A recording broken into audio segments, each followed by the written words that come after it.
Okay, friends, well, you may remember a couple of months ago I rebuilt one of these, an Eames lamp.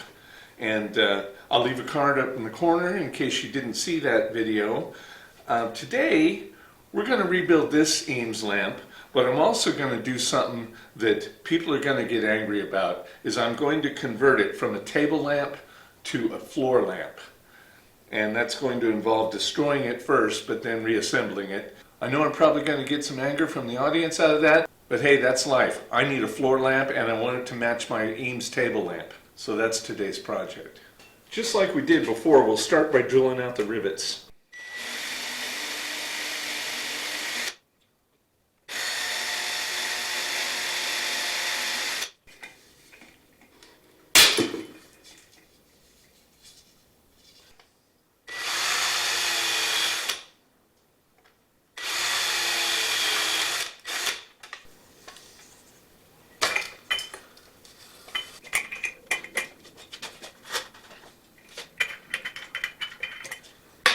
And from here, we'll just completely disassemble it.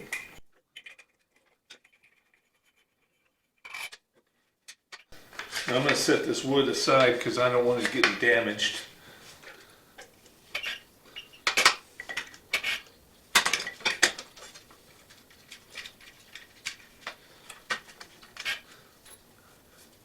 That came apart a lot nicer.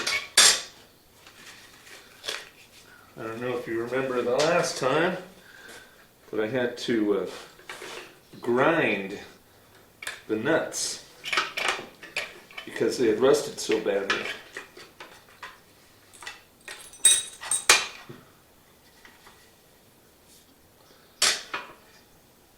Okay, now this is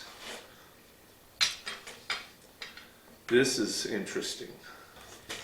On the bottom of this one, we've got a full inch of threads, and on the bottom of this one, it's more like 3/8 of an inch. And that is a problem because this base is 1/2 inch thick. Now, I don't know how that happened, but I know that the way that they addressed it was to install this extension. And since I want them both to be symmetrical, I'm going to have to install this extension on the other one as well. Just so when you look down at the base, you'll see this very same barrel gadget. I need this in to interface to the base, and the way I'm going to address that is I'm going to cut this off.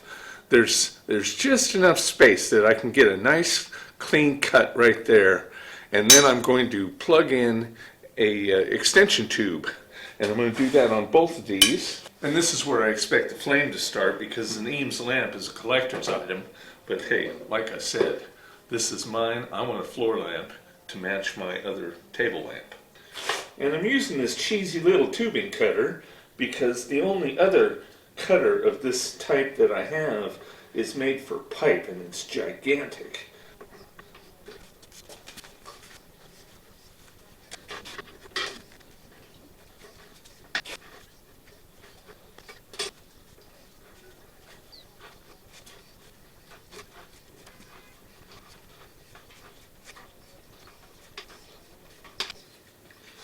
Now there's some sort of crusty crap on here. That's going to have to come off because these are going to be painted, and I'm also going to have to sand these ends to prepare for welding. And this scrub pad seems to clean that crusty stuff, whatever it is, seems to clean that off really well.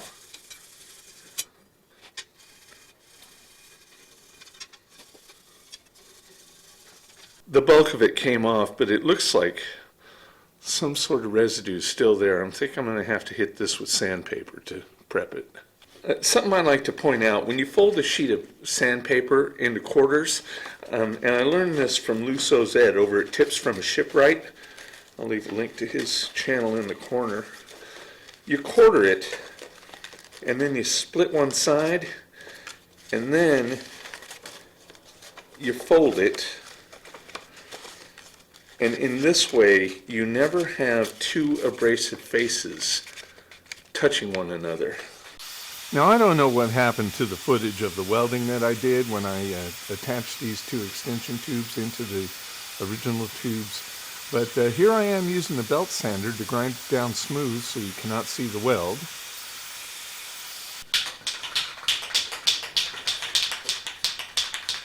Now with the welds ground smooth, we'll go ahead and paint it. We'll start with a nice coat of primer, then we'll come in with the gold color coat that we used on the last one. Well, I really took my time on this. And for reasons unknown, I lost quite a bit of footage during this project. Okay. Now we'll take a look at this. The arc is almost identical. In any case, it is definitely good enough. Since I didn't actually capture the footage of the construction of this, what I'm working on is a piece of teak plywood. It's made from 2 pieces of tempered hardboard and several stacks of teak veneer, all stacked together and glued up. We're going to start by tracing half of one of the existing panels, and then I want to move it over because I want the new one to be slightly longer, just a little bit different shape. Now we'll cut that out and sand it, and then put a finish on it.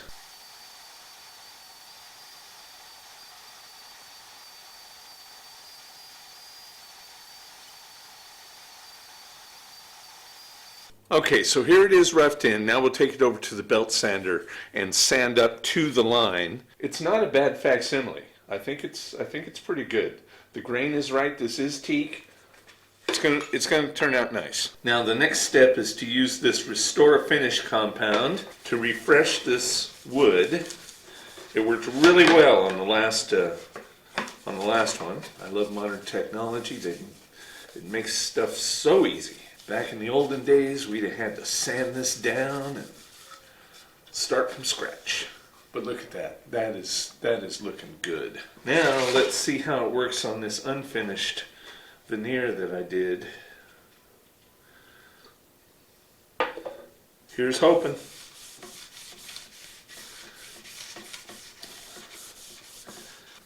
It's a little light. Maybe a second coat will help. Okay, so I'm pretty happy with this panel. Now we need to find a way to interface it to these 2 tubes. And I think the way we're going to do that is we're just going to drill a hole and turn the drill until the hole is at a diagonal. That way it will slide onto the tubes like this.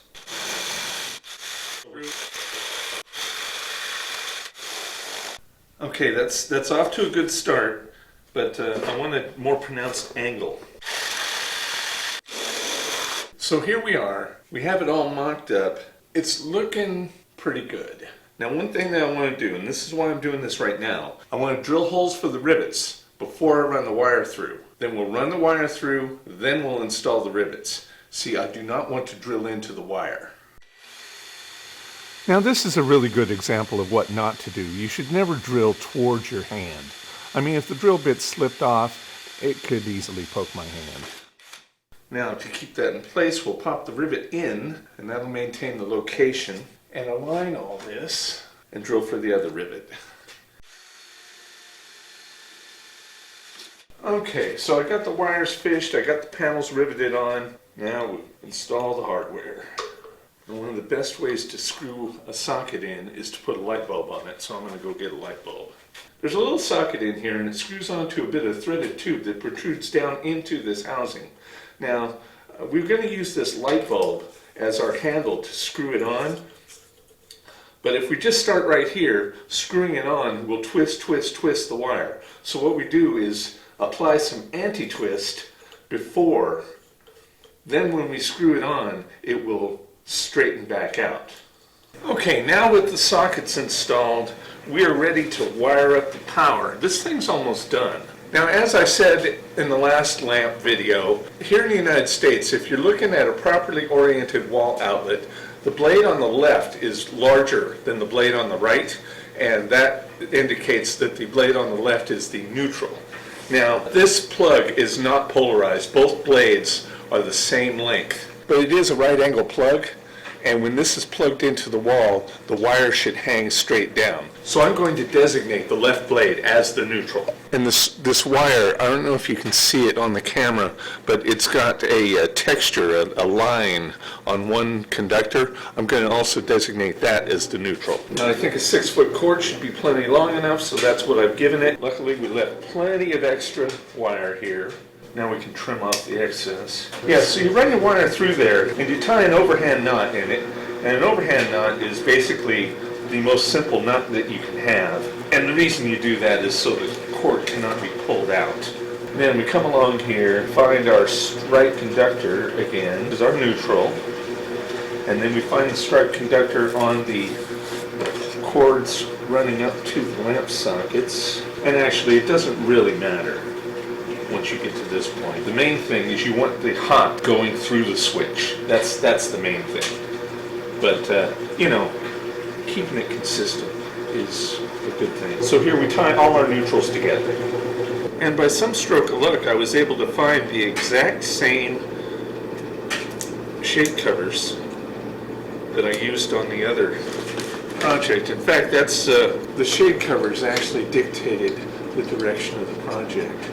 I know I mentioned this in the last video that when I was in high school, I knew a fellow of Norse heritage, and he would remove the lamp out of the light socket and stick his thumb in there, believing that it charged him up. He was kind of nutty. I don't think I mentioned this in the last video, but these shades that I have here, first two I just found on the roadside. You know, people put stuff out on the curb and just say, take it. That way they don't have to throw it away. All right, well there it is, the Eames floor lamp. I still need to replace that switch. It's kind of nice that that's a push button and I can actuate it with my foot. It'll be on a smart outlet anyway. I'm pretty happy with that. So all I need to do now is find and replace that switch, and this will be completely up to snuff.